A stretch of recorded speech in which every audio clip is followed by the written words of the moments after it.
नमस्कार, हमारे YouTube channel Kaushik classes में आपका स्वागत है। पिछली वीडियो में हमने रहीमदास जी के बारे में पढ़ा था। आज मैं उसका शेष भाग आपको पढ़ाऊंगी। तो चलिए दोहों की तरफ चलते हैं। दोनों रहीम एक से जो लो बोलत नाही, जान परत है काक पिक ऋतु बसंत के माही। यहाँ जोलो का मतलब है जब तक है, पिक का मतलब कोयल से है और काक का मतलब यहाँ कौवे से है। तो आपको मैं बता देती हूँ उसका अर्थ क्या होगा कि कवि रहीमदास जी कहते हैं कि कौवा और कोयल कैसे होते हैं, एक रंग जैसे, तो एक रंग रूप होता है उनका, एक समान दिखते हैं वो, कि जब तक वो बोलते नहीं हैं। जान परत कि जब बसंत ऋतु के समय जब वो बोलते हैं तो कौवा अपनी काँव काँव करता है और कोयल क्या करती है, मधुर गीत गाती है, मधुर गायन करती है, कू की आवाज़ करती है। तो उससे उनका भेद पता लगता है। तो यहाँ रहीमदास जी कहना चाहते हैं कि आवाज़ के द्वारा, वाणी के व्यवहार के द्वारा दुर्जन और सज्जन व्यक्ति की पहचान होती है। जैसे उन्होंने उदाहरण दिया कौवा और कोयल का। बड़े बड़ाई ना करे बड़े, बड़ों ने बोले बोल, रहीमन हीरा कब कहे लाख टका मेरा मोल। तो यहाँ बड़ाई के लिए, प्रशंसा के लिए कहा गया है कि बड़े बड़ाई ना कर, कि बड़े लोगों को कभी भी बड़ी बड़ाई नहीं करनी चाहिए, बड़े बोल नहीं बोलने चाहिए।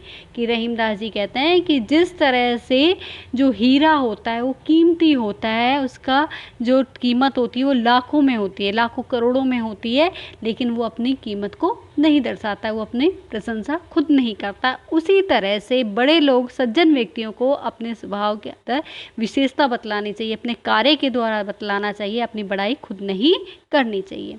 बिगड़ी बात बने नहीं लाख करो किन कोय, रहीमन फाटे दूध को मथे न माखन होए। तो यहाँ बिगड़ी का मतलब बिगड़ जाना, कि कोई बात यदि बिगड़ जाती है तो आप कितना ही लाख जतन कर लीजिए, प्रयास कर लीजिए, आपकी वो सही नहीं हो पाती। तो कहने का तात्पर्य कि दो दोस्त होते हैं और यदि दोस्तों में अगर कोई बात बिगड़ जाती है तो आप उसे सुलझाने की कोशिश करते हो, एक समय वो सही भी हो जाए, लेकिन वो बात मन में एक खटास पैदा कर देती है। जिस प्रकार से रहीमदास जी कहते हैं कि फाटे दूध, मतलब जब दूध फट जाता है तो आप उसको कितना ही मथ लीजिए, मथे मतलब मक्खन निकालने की कोशिश कीजिए, मथते चले जाते हैं अपन रही से, तो उसके लिए कहा उन्होंने कि आप फटे दूध को कितना ही मथ लीजिए, लेकिन उसमें से घी नहीं निकलता, मक्खन नहीं निकलता। उसी तरह से कोई बात बिगड़ जाती है वाणी के स्तर पर या आवाज़ में, मीठी आवाज़ में नहीं होती, जैसे अब वाणी व्यवहार में आप संयम नहीं रखते हैं तो उसके साथ ऐसा ही बर्ताव होता है। विपत्ति भय धन ना रहे, रहे जो लाख करोड़, नभ तारे छिपी जात है जो रहीम भई भोर।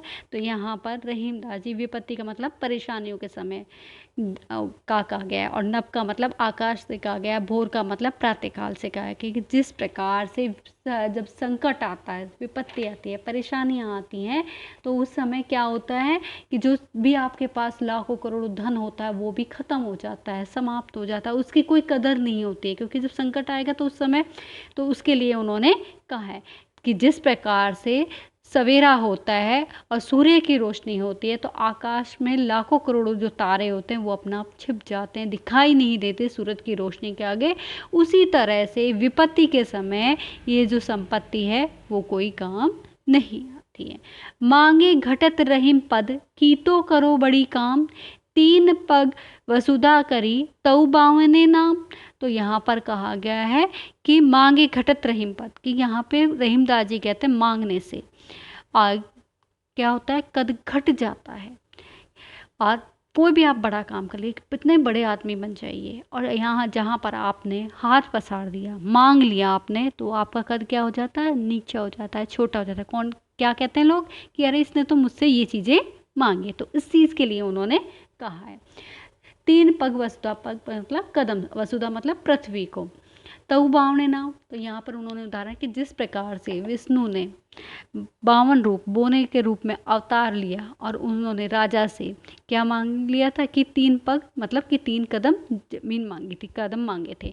तो उन्होंने क्या किया कि पृथ्वी, आकाश, पाताल तीनों कदम से अपने नाप ली थी, उन्होंने पग से नाप ली थी, लेकिन उनका नाम क्या पड़ गया, 52 पड़ गया, बोना पड़ गया। तो इसीलिए उन्होंने कहा है रहीमदास जी ने, मान सहित विष खाए के शंभु भय जगदीश, बिना मान अमृत पिए राहु कटायो शीस।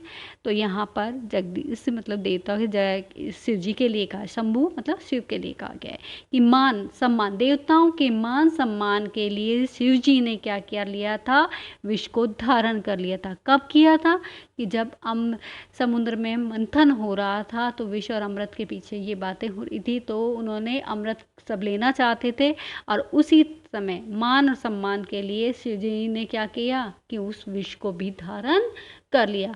और जहाँ पर क्या किया, बिना मान के, बिना मान सम्मान के जो राहु थे वो अमृत का पान करने के लिए भागे और उन्होंने, तो उसके लिए उन्होंने क्या, अपमानित महसूस हुआ क्योंकि उनका अपमान किया गया कि उन्होंने सम्मान के लिए कार्य नहीं किया था बल्कि एक तरह से अपनी कुटिलता दिखलाई थी।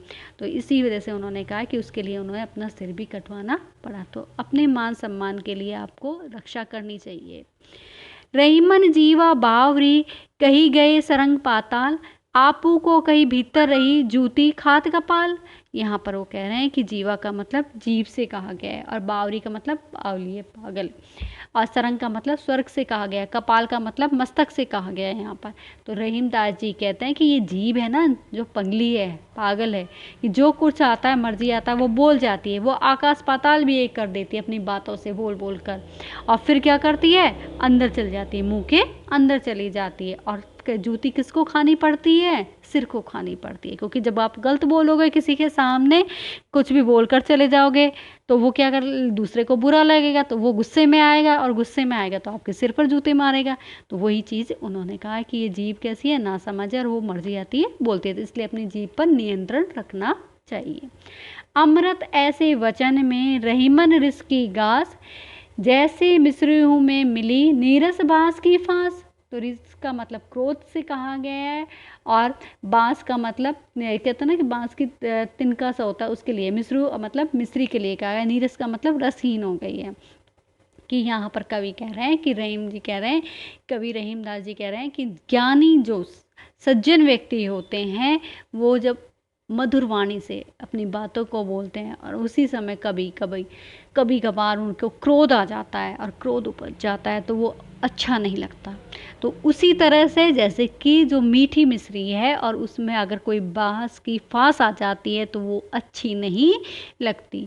तो कहने का तात्पर्य है कि मधुर वचनों के बोलने के बीच में यदि आप क्रोध से बोल जाते हैं तो वो क्रोध कैसा है, मन को खटक जाता है, अच्छा नहीं लगता। उसका तात्पर्य उन्होंने किससे दिया, मिश्री के उस तिनके से दिया कि वो गले में फंस जाता है तो वो मिश्री भी मीठी नहीं लगती है।